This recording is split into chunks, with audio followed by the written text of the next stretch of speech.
Good morning, everyone. Last time I had discussed about the definition of reproduction. What is reproduction? So I had discussed that reproduction is the process by which an organism produces their offspring of its same kind to maintain the existence of life on the surface of earth. ये पढ़े थे. Second one पढ़े थे कि reproduction कितने तरह के होते हैं. तो ये पढ़े थे कि रिप्रोडक्शन में भी आप two types. First one is asexual reproduction and second one is sexual reproduction. ये पढ़े थे. असेक्सुअल रिप्रोडक्शन को हम लोग कैसे डिफाइन किए थे. हम लोग ने ये मीन्स मैंने ये डिस्कस किया था कि asexual reproduction is the process by which an organism do not differentiate into male and female individual body, means do not develop male and female sex organs separately, means any one parental body is capable to produce their offspring in case of asexual reproduction, which may be of following types: fission, fragmentation, regeneration, budding, etc. Then I had discussed about these terms according to your book. That's why open the page number 128. Page number 127 पे last time discuss किए थे. First one paragraph जिसमें थोड़ा बहुत discuss किए थे. बाकी आज डिस्कस करते हैं. कोई भी प्रॉब्लम आए व्हाट्सएप पे आप क्वेश्चन पूछ सकते हैं विदाउट एनी हेजिटेशन. बट उसकी टाइमिंग है कि आप 8 PM to 9 PM के बीच में ही आप पूछ सकते हैं कोई भी प्रॉब्लम होने पर. चलिए ठीक है. लास्ट टाइम आपका जो बुक के अकॉर्डिंग चैप्टर फिनिश किए थे, क्योंकि बायो में आपके सिर्फ एक ही चैप्टर है जो मिड टर्म एग्जामिनेशन में आएगा, इसलिए इसे बहुत आराम से पढ़ते हैं ताकि आपको कोई कंफ्यूजन ना रहे. रिवाइज भी होगा, टेस्ट भी होगा, सब कुछ टाइम टू टाइम जिसकी रिक्वायरमेंट होगी उसको बोलेंगे. तो लास्ट टाइम हम लोगों ने इसमें ये पढ़े थे, सेकेंड वन पैराग्राफ पढ़ रहे थे कि whatever the answer to this question, means इस क्वेश्चन का आंसर कुछ भी हो, it is obvious that we notice organism because they reproduce. Last time हम लोग यही पढ़ रहे थे कि यह सिंपल है कि अगर हम किसी ऑर्गेनिज्म को क्या कर रहे हैं, नोटिस कर रहे हैं, उससे हम फेस टू मीन्स उसका हम सामना कर रहे हैं. कोई ऑर्गेनिज्म को हम देख रहे हैं तो उसको क्यों देख पा रहे हैं, क्योंकि वो रिप्रोड्यूस कर रहे हैं. अगर उस ऑर्गेनिज्म की स्पीसीज रिप्रोड्यूस ना करती तो हम उसकी ऑफ स्प्रिंग को इस फॉर्म में ना देख पाते. तो रिप्रोडक्शन करने की वजह से, रिप्रोडक्शन ना होने की वजह से, अगर रिप्रोडक्शन ना होता तो कोई भी एक ही ऑर्गेनिज्म रहता, उसका नंबर, उसकी स्ट्रेंथ क्या है, उसकी पॉपुलेशन बढ़ने ना पाती. रिजल्टेंट वो एक ही की ओरिजिन होती है और एक ही का क्या है, ओरिजिन होने के बाद डेवलपमेंट होता, रिजल्टेंट ग्रोथ होती, ओल्ड होता, और रिजल्टेंट क्या होता है, एक समय डेथ हो जाती उसकी और उसका एग्जिस्टेंस पूरी तरह से क्या हो जाता, खत्म हो जाता. तो ऐसा जो कि नहीं होता है क्योंकि रिप्रोडक्शन की वजह से. तो लास्ट टाइम इसमें देखते हैं, तो ये सिंपल है कि हम किसी रिप्रोडक्शन को जो देखते हैं, नोटिस करते हैं, वो रिप्रोडक्शन की वजह से. If there were to be only one, अगर सिर्फ क्या होगा रिप्रोडक्शन में, सिर्फ और सिर्फ क्या होगा, वन नॉन रिप्रोड्यूसिंग मेंबर होगा किसी पार्टिकुलर स्पीसीज का, तो क्या होगा, it is doubtful that we would have noticed its existence.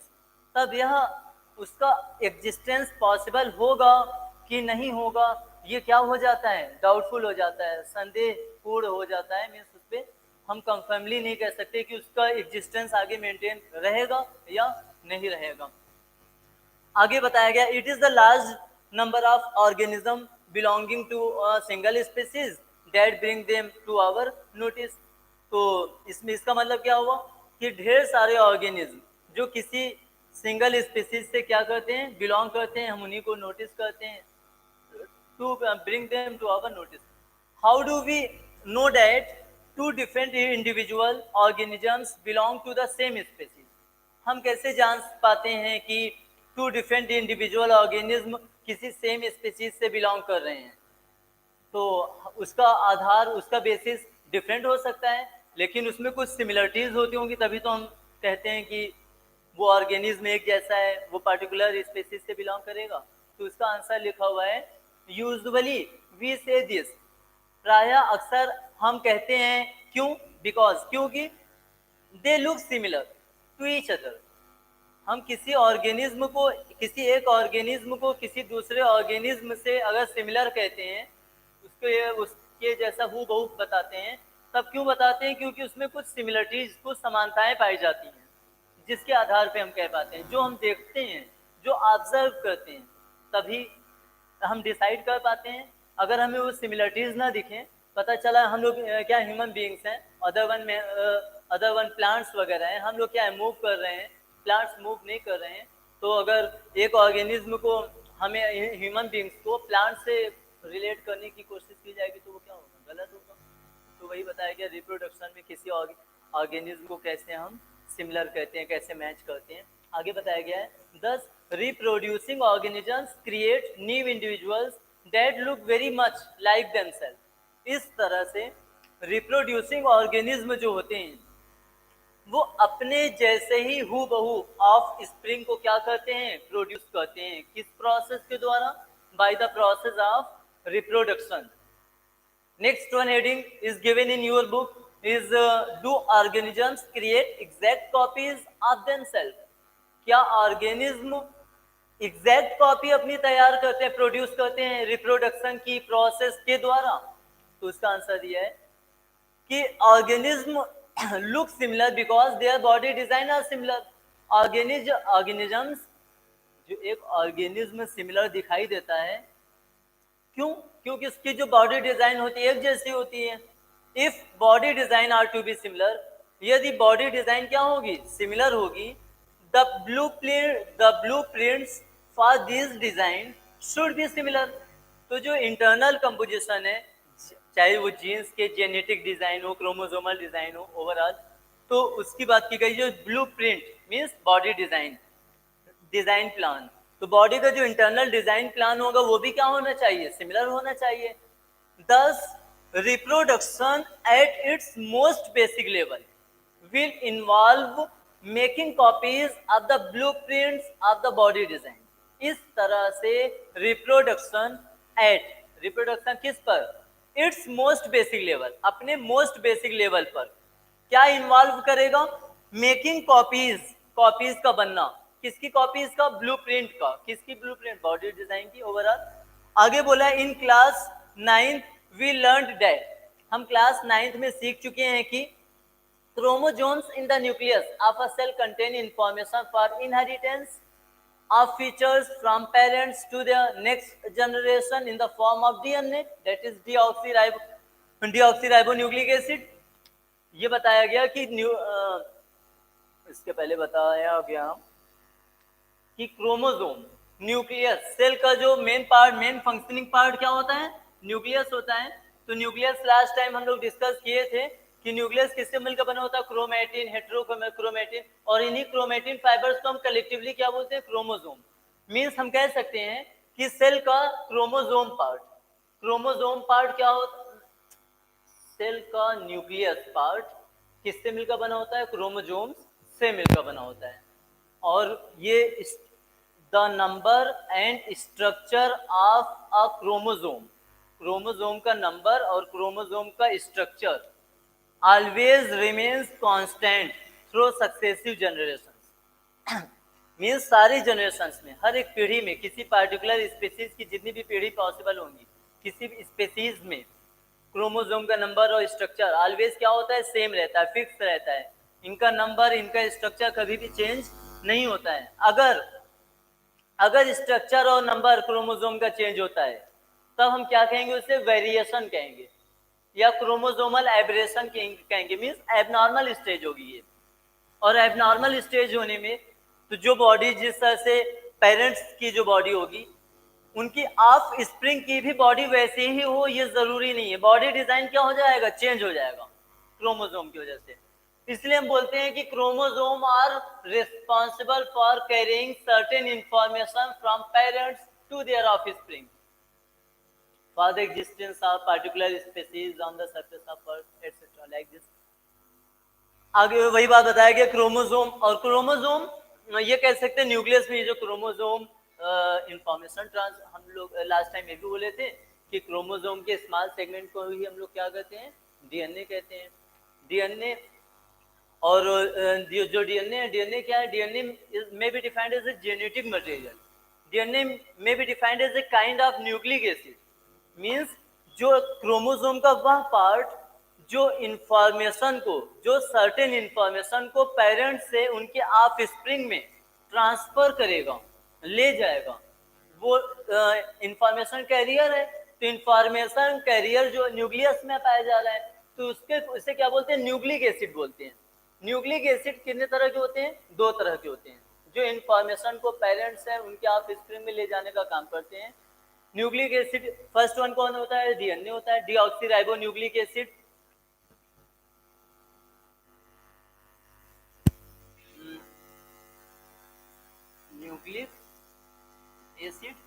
Nucleic acid कितने तरह का, first one is DNA and second one is RNA. ये क्या भी हम लिखे थे, न्यूक्लियस लिखे थे। इससे क्या बोला गया था लास्ट टाइम, सेल मेम्ब्रेन बोले थे, और एक्वस पोर्शन को क्या बोले थे, साइटोप्लाज्म बोले थे। और ये भी बोल दिए थे कि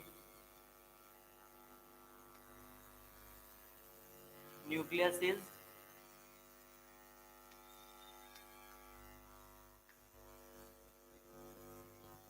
मेड अप ऑफ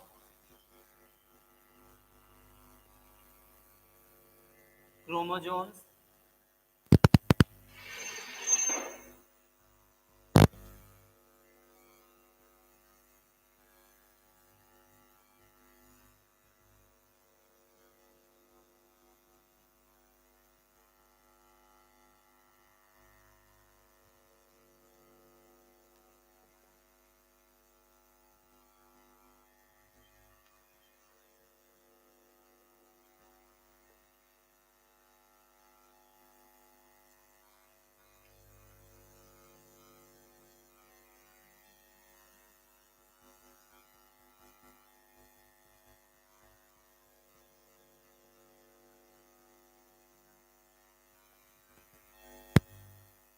इतनी चीजें क्लियर हो गई। आगे बढ़ते हैं। नेक्स्ट वन थिंग इसमें बताया गया है, if sorry the DNA in the cell nucleus. तो डीएनए किसमें, सेल के न्यूक्लियस पार्ट में क्या होता है, इंफॉर्मेशन सोर्स होता है। किस लिए, फॉर मेकिंग प्रोटीन। हम लोग जानते हैं फूड कंपोनेंट हमारा फूड कितने कंपोनेंट में डिवाइड होता है, 5। Carbohydrates, fats, proteins, vitamins, water and minerals. Carbohydrates and fats are always considered as energy giving food. Carbohydrates और फैट्स हमें क्या मिलती है, एनर्जी मिलती है। और प्रोटीन को किस तौर पे हम लोग कंसीडर करते हैं, कहते हैं कि protein is considered as body building food. Vitamin को प्रोटेक्टिव फूड बोला जाता है। तो मीन्स बॉडी बिल्डिंग फूड से के कहने से क्या मतलब हुआ, इसका मतलब यह हुआ कि every part of our body is made up of protein and protein can be synthesised in our body. Protein हमारे बॉडी में क्या हो सकते हैं, सिंथेसाइज हो सकते हैं। वो सेल के किस पार्ट में सिंथेसाइज होते हैं, राइबोसोमल पार्ट में। Ribosome is the site of protein synthesis. तो यहाँ पे वही बताया गया है कि डीएनए जो सेल के न्यूक्लियस में पाया जाता है, चाहे हम बोले क्रोमोसोम न्यूक्लियस में पाया जाता है या डीएनए न्यूक्लियस में पाया जाता है, बात एक हुई, क्योंकि क्रोमोसोम, डीएनए, जीन्स ओवरऑल क्या इंटर रिलेटेड है। आगे हम लोग इनको डिटेल में पढ़ेंगे हायर क्लासेस में। अभी जितना इंट्रोड्यूस करवाया जा रहा है, जितना आपके सिलेबस में उतना इंट्रोड्यूस करवा रहे हैं। आगे बताया गया है कि डीएनए सेल के न्यूक्लियस में प्रेजेंट डीएनए क्या होता है, इंफॉर्मेशन सोर्स होता है। किस लिए, प्रोटीन की सिंथेसिस के लिए, making proteins. If the information is change, यदि इंफॉर्मेशन क्या होती है, ये चेंज होती है, बदलती है, different proteins will be made. तब क्या होगा, डिफरेंट प्रोटीन की सिंथेसिस होगी। ऐसे प्रोटीन की सिंथेसिस होगी जो हमारे बॉडी के लिए एसेंशियल नहीं है, नॉन एसेंशियल अमीनो एसिड की सिंथेसिस होगी।